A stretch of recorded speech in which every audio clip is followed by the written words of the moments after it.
ભરૂચમાં સહકારી તાલીમ સેમિનારમાં ડિસ્ટ્રિક્ટ ક્રેડિટ સોસાયટીઝ કોઓપરેટિવ ફેડરેશનના ચેરમેન તરીકે રજનીકાંત રાવલની વરણી.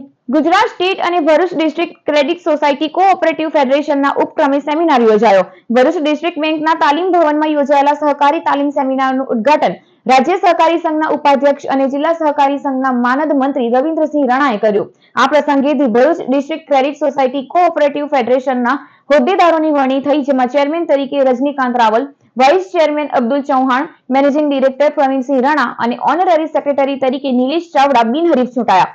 જિલ્લા સહકારી સંઘના અધ્યક્ષ ભરત પટેલ, દિવ્ય ચેતના સોસાયટીના પ્રમુખ દિવ્યેશ પટેલ, મહિલા સમિતિના ચેરપર્સન નીરુબેન આહિર, મહાલક્ષ્મી બચત અને ધિરાણ મંડળીના chairman Pravinsinh Rana, district credit societies ફેડરેશનના ચેરમેન અને ભરૂચ ડિસ્ટ્રિક્ટ સોસાયટી કોઓપરેટિવ બેંકના કન્સલ્ટન્ટ રજનીકાંત રાવલે તેઓની સંસ્થાઓ વિશે માહિતી જણાવી. દુષ્યંતસિંહ વાઘેલાએ સ્વાગત, જ્યારે આભાર વિધિ મમતાબેન પંડ્યાએ કર્યો.